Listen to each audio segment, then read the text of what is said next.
Deb's Kitchen. Today I'm going to be making a budget-friendly beef stroganoff inspired dish that uses macaroni and all the ingredients you should have on hand. Okay, these are the simple ingredients that we're going to be using today. I have 4 cups of elbow macaroni. Normally you do this with stroganoff noodles, but I want something a bit more hearty. And we're going to use 1.5 pounds of ground beef. You can do lean, whatever. I have some mushrooms that I sauteed, about 1 cup. That I boiled in the microwave. I have some sour cream, some Worcestershire sauce, parsley dried. I don't have fresh, so I'm improvising. We're going to be using 2 cups of beef broth. In this case, I'm using granulated because I don't have it. You can use a can of beef broth or a carton, and some salt and pepper. Okay, I have 6 cups of water already boiling. I'm going to add some salt because you need to salt your noodles. I'm going to put my macaroni right in, and I'm going to stir it up.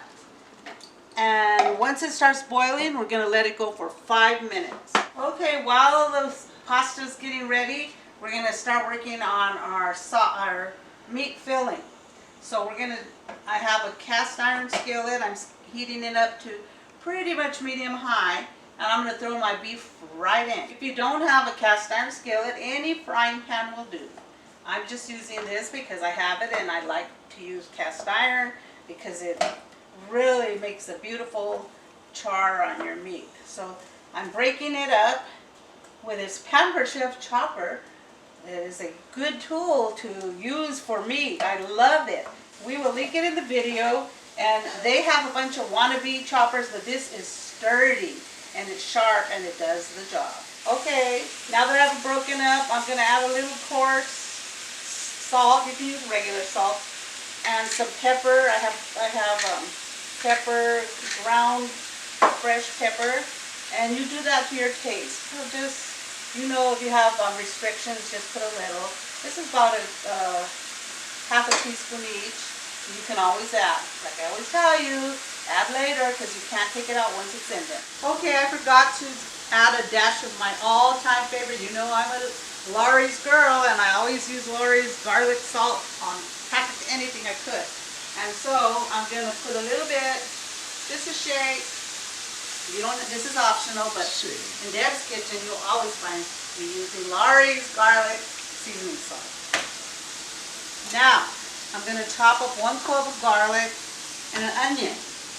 Use what you have. Normally, I use a white onion. I just happen to have a half of a purple onion in the refrigerator, and I don't like things to go to waste. So it's not going to make a difference that it's purple. It's going to be just as delicious. If you don't want to do it, use the chopped onion dehydrated. This will work perfectly. So use what you got. This is budget friendly. Remember, use what you got in your pantry. Okay, I'm going to turn my beef because it's getting brown. And what do I tell you, folks? Always make sure you caramelize your meat. Right now I'm turning it gray. You want it to have brown, crispy caramelization. That will always take your food up to the next level. Trust me on this. Okay, so we want this totally cooked. So look here, this is what you're looking for. See this little piece right now, that little brown piece? I want all of this to have some of that caramelization. And it is going to guarantee that you're going to have a delicious savory sauce. While your meat is chopping, you want to dice up your onion, and you want to get it pretty fine. You don't want big, huge, humongous chunks of onion unless you love onion. But I love the flavor of onion, but I don't want to get a big, huge bite. And you want to cook this with your meat to give it a chance to get soft. You want it to get translucent and soft. You don't want it to be hard. So we're going to get our onion and then our garlic. We're going to mince that too. Okay, I minced up this half onion pretty small. 1 clove of garlic is going in to saute along with the meat. And I'm also going to throw in my mushrooms in a while. Okay, we've cooked our pasta 5 minutes, and we're going to drain it in the colander, and we're going to let it hang out till we're ready to add it to the sauce. Okay, see how this caramelization is coming along here? All this nice, good brown goodness. Well, that's what we're looking for, folks. And we got the onion in there to saute it along with the meat. You want to break it up a little bit with your handy dandy chopper, meat chopper, and then we will go to our next step. I'm going to add a cup of cooked mushrooms, and when you have fresh mushrooms that you're not using, it's always a good idea to cook them so you can use them later. And that's what I did in this case. You can use fresh mushrooms or bottled mushrooms. Once you add the vegetables, you're going to cook it about 3 to 4 more minutes, just so the vegetables can start softening up. On what heat? On medium heat. Okay, like I said, you can use the boxed or canned broth, or you can make your own. And I always buy this so I know I have it on hand. If I ever need broth, I have the chicken and the beef. So I have 2 cups of water in a glass measuring liquid vessel, and I'm going to add 2 tablespoons of bouillon, and I'm just going to stir that up because this is going to be our gravy. And so stir it up. You can taste it and see if it's salty enough. But I already know this is good for me. But you can taste yours, and if you need less or more, it's up to you. Okay, I have some flour here. We're going to make our roux, and that's this gravy for our sauce. And I'm leaving, since I don't have a whole lot of grease in here, I'm going to leave it in because this is going to be part of what makes our sauce. I'm going to put 3 tablespoons sprinkled over and cook it for about 2 minutes. And if you have a lot of grease in here, you might want to drain your meat, because you don't want it to be greasy. So let's stir this up. It's going to cook, and then I'm going to add my liquid.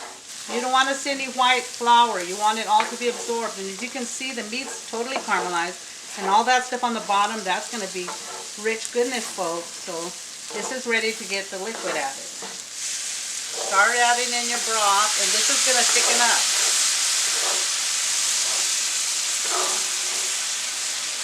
And I'm going to be adding some Worcestershire sauce. I never can pronounce that word. While this is thickening up, let's go grab that. This is an essential ingredient when you're making stroganoff, so don't leave this out. And I can't pronounce it, so you read it. Worcestershire sauce. I have never been able to get that down, no matter how many times I've practiced. I practice and then I remember it and I forget. So add 2 teaspoons, then taste it. If you want to add more, go ahead, by all means. Look at our gravy. Isn't that beautiful? Okay, here's our gravy. It's beautiful. It's ready to go. So we're going to take it over to our pasta and add it. Our meat's ready, so we're going to turn that off. We're going to get our pasta over here and pour it in. Look at that beautiful gravy. I guarantee you it smells wonderful. Pour it all in. This is a heavy cast iron, so be careful, but make sure you get it all. Okay, the last part, before we were mixing it all up, but we're going to add in our another essential ingredient when you're making stroganoff, and that's sour cream. We're going to add about, it says 3/4 to a cup, so this is a 1/2 cup measure, and I'm going to add about 3/4. So that is 3/4 a cup. We're going to add some parsley to give it nice color, and I will add about, just eyeball it, just enough. For you it's 2 teaspoons, but I'm just eyeballing it because I already know more or less. Okay, make it all mixed in. Okay, our dish is done. It was simple, budget friendly, and very easy to make. Okay, I'm gonna let my son try it out and tell you what he thinks. He was raised on Hamburger Helper.